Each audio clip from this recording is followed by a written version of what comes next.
Voilà, les deux équipes sont en train justement de pénétrer sur la pelouse de Robert Diochon. Exactement, attention, ce ballon il est bon pour Théo Pionnier qui va se présenter et tenter le lob et la frappe surtout, qui n'est malheureusement pour lui pas cadré. Comaré, le centre le voici, il y a peut-être la possibilité d'une reprise et l'extension parfaite de Kane Bonnevie. Et le bon ballon vers Jarjou, la possibilité peut-être pour le capitaine de QRM de se présenter dans la surface, d'attendre l'appel au premier poteau. On reste là sur cette rencontre.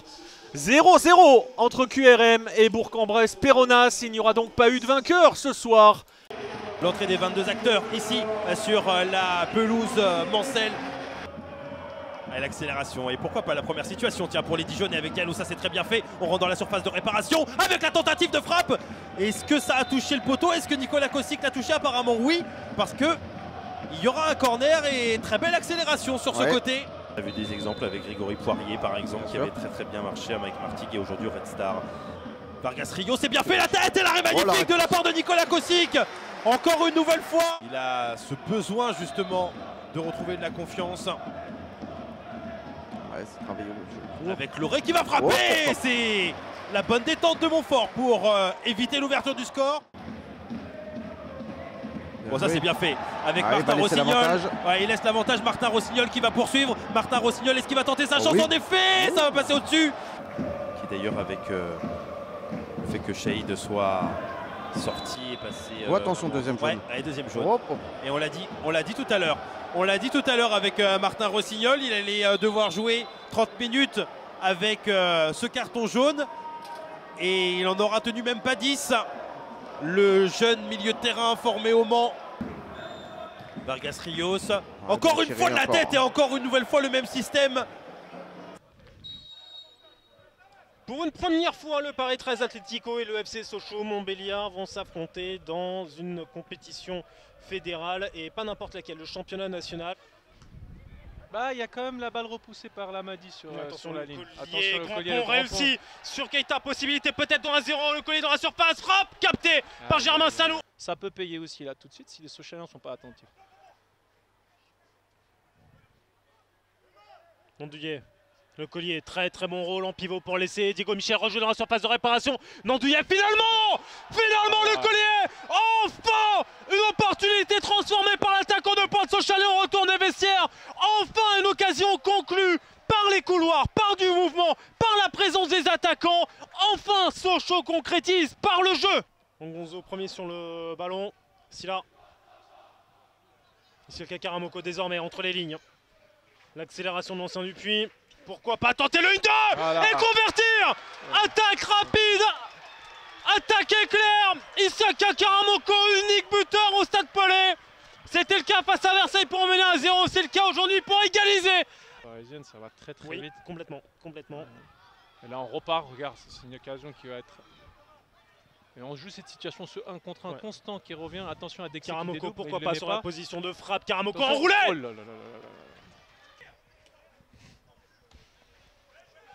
Ce match qui commence à se durcir aussi. Fin de match typique national. Nandouillet, attention à la faute qui peut...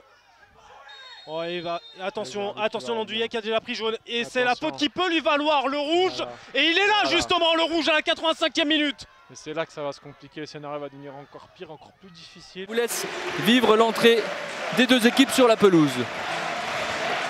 On va ressortir. La bonne récupération là, avec un 3 contre 2 à jouer pour Brandon Bokongu qui a trouvé le milieu de terrain. Bonok, c'est bien joué, le passe de retrait. Et le but de qui? Le but de Walid Bouabdeli, 3e but de la saison. Et ça fait 1-0 pour la SNL. Fortuné qu'on retrouve avec un ballon qui touche la barre transversale. Milieu de terrain, Simon et Bonog qui tentent de faire le tour de Negoué. Très costaud. Bouabdeli Bokongu. La frappe de Bokongu. Et ça vient taper la barre transversale de Sullivan Péan. Cheikh Touré. La bonne reprise justement d'Adrien Julou. Et c'est Bokongu à nouveau chargé de tirer ce corner en l'absence de Benjamin Gomel. Et il est tout seul. Adrien Dabal, ça fait 2-0 pour l'AS Nancy-Lorraine. L'ancien joueur d'Orléans qui vient faire le break à l'affût comme un renard dans la surface. Valerio Couturier, le très bon contrôle orienté du capitaine Caladois. Il va pouvoir peut-être frapper. C'est bien joué. Quelle frappe de Clément Couturier, repoussé par la barre transversale de Martin Sourzac. Nouvelle chance pour Valerio, la belle frappe du gauche et l'envolée de Martin Sourzac, troisième ballon en attaque.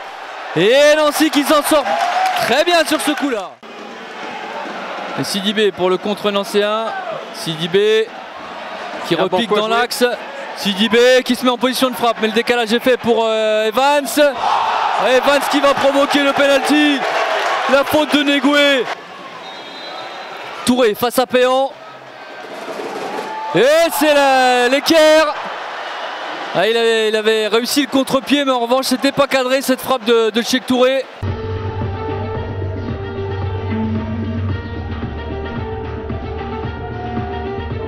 Mettre tout le monde en place et il y a un nouveau corner qui est tiré encore une fois au premier poteau. Il est repoussé, attention, il peut y avoir une reprise directement. La frappe qui a été déviée et ce sera une lucarne. Le but exceptionnel, il est magnifique, rien à dire sur ce but de Jamal Moussadek.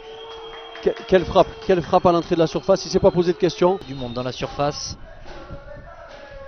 Avec ce coup franc qui est bien enroulé. La tête qui met son deuxième but.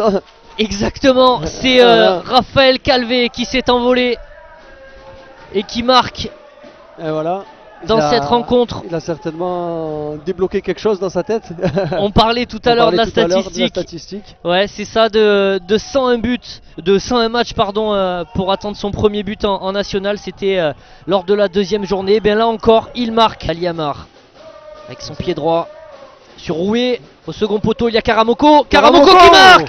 Le but de Karamoko. On en parlait il y a quelques secondes. C'est Tigui Karamoko, le défenseur central, qui vient réduire l'écart. Ici avec Romain Basque, qui lui aussi dépositaire vers Mbemba, qui entre dans la surface, qui centre au second poteau. Et c'est marqué, c'est le but.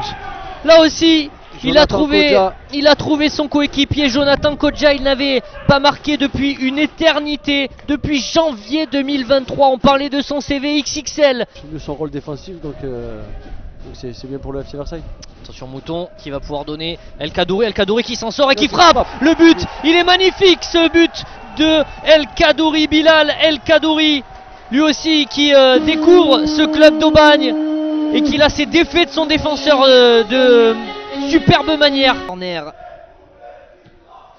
au second poteau, il y a du monde. Oh, et le super arrêt de Lucas Lavallée. Magnifique cet arrêt réflexe. Et attention, il y a encore une possibilité pour Versailles. Quand on va voir, Versailles va pas avoir beaucoup de solutions. Et attention, il a cherché Nsimba. Il n'y a pas d'hors-jeu. Nsimba pour le face-à-face. Nsimba pour l'égalisation. Dans les dernières minutes, dans les dernières secondes de jeu, c'est encore Yacine Benatab qui a trouvé la solution. Certes, on l'a moins vu ce soir. Il a moins fait parler la poudre, mais il a trouvé une solution dans les arrêts de jeu. C'est ça qu'on attend de lui. Il a lancé Nsimba, son attaquant, qui était là pour marquer. Et non. C'est terminé 3-3 entre Aubagne et Versailles. Il y a eu du spectacle ce soir, ça a démarré très tôt avec un but ultra rapide et ça s'est fini très tard avec un but dans les dernières secondes de jeu. Et l'entrée des 22 acteurs sur la pelouse du Stade de la Source, l'US Orléans qui reçoit l'US Concarneau, de projets ambitieux dans cette saison 2024-2025. Orléans veut confirmer son meilleur début de saison depuis 5 ans avec une première victoire à domicile. Concarneau veut rebondir après une défaite de Ligue 2, descente de Ligue 2 et 2 matchs sans victoire. Orléans-Concarneau, c'est la belle affiche de cette 4e journée du championnat national. Et je vous le rappelle, n'oubliez pas de commenter cette rencontre avec Vincent et moi-même via le hashtag NationalFFF. Guillaume Cousse qui est passé devant 5-1 sur le côté gauche, qui va rentrer dans cette surface de réparation. Il va avoir une solution de tir et l'ouverture du score. La première action, le premier coup de bambou de Guillaume Cousse aura suffi dans la première minute pour l'USO pour ouvrir la marque. Ça fait 1-0. Regardez ces passes de Moisan qui arrivent à casser les lignes là justement avec le face-à-face et peut-être la réponse qui avait été l'œuvre de Justin Bourgault. Berthier, le centre il est bon, au point de pénalty et la tête, elle est imparable et ça permet à l'USO de doubler la mise. C'est Kevin Testu qui s'offre le but du 2-0. Kevin Testu qui s'offre son premier but sous son nouveau maillot, celui de l'USO. Et pourquoi pas le troisième ici avec Bretel qui est rentré. Il a effacé, il a enroulé. Et l'équerre pour envoyer sur Kevin Testus. C'est pas terminé. Ah, qui était pas loin du doublé. Il a fallu que ce ballon soit contré par Seydi qui traînait par là. Allez, tu as c'est bien fait ça avec ce bon débordement de Bamba. Le centre était bon pour 5-1. Et le bon coup de Bourgo. Il s'était mis en évidence depuis le début de cette partie. C'est lui qui redonne espoir à l'US Concarneau avec ce but d'entrée en entame de seconde période. Son premier but en national et ça fait 2-1 désormais. Beaucoup de joueurs qui découvrent le national cette année espèrent avoir la même trajectoire que celle de Jimmy Giraudon. Et Bourgo qui est passé, Bourgo qui a pu centrer. La voilà, l'égalisation de Joseph Seri. L'action il décolle, débordement côté gauche, le centre point de pénalty et tout est à refaire pour l'USO, complètement dominé dans le premier quart d'heure de cette deuxième période. 2 buts partout. Samoura côté gauche. Ah, il est passé une première fois devant Darpino. Il va aller prendre sa chance. Il a été contré. Et ça va passer juste à côté. 5-1 sur le côté gauche. Oh, la belle remise de la poitrine. C'est bien fait avec cette frappe. Oh, le but du nouvel entrant. Samoura qui a 4 minutes de la fin sur ce geste éclair, sur ce geste de génie, sur cette lumière venue s'abattre sur le stade de la Source qui permet à l'USC de repasser devant au tableau d'affichage.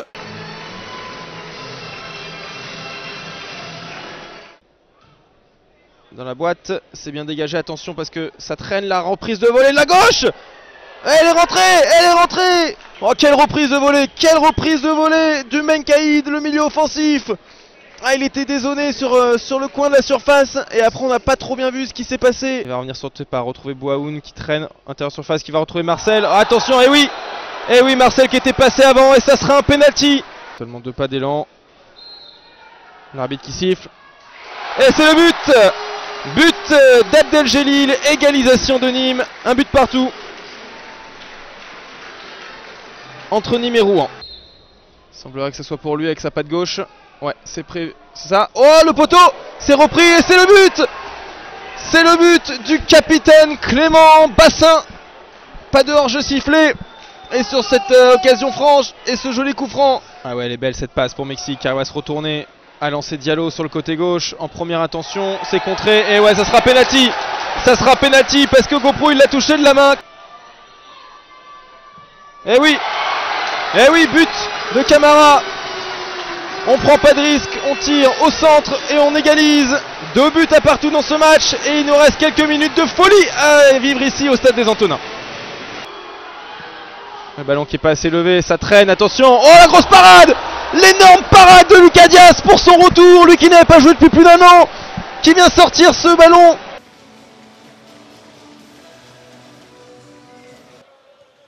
Allez, le ballon devant pour Mathias Oyewuzi qui va très vite. Oyewuzi qui passe devant à Gounon. Oyewuzi qui se retourne, qui frappe et qui marque le premier but dans cette position de pivot. 1-0 pour Valenciennes. On joue la 19e minute. Valenciennes qui recule. Ah, le ballon dans la profondeur, c'est bien joué pour Schreiby. Ouais, Diallo qui frappe et qui marque. Diallo qui égalise en faveur des Castelroussins. On tentait venir Châteauroux venir petit à petit s'approcher du but de Jean Louchet. Ce ballon est arrivé directement dans les pieds de Tormin. Oui, c'est bien joué, Cervantes encore. Deuxième fois, le retour de la défense valenciennoise. Il n'y a pas de faute, dit monsieur l'arbitre. Avec un appui sur Masson. Flammarion là qui est au sol devant Brandon Agounon. Et Agounon qui va recevoir un deuxième carton jaune. C'est le carton rouge pour le défenseur central de cette formation castelroussine. Traoré encore. Traoré, on s'approche de la zone de vérité avec Masson. Flammarion, le petit coup de patte qui est nécessaire, qui est suffisant. Et ce ballon qui termine au fond du but de Brice Cognard qui n'a absolument rien pu faire sur cette action. Et Valenciennes qui reprend l'avantage de Buzyn.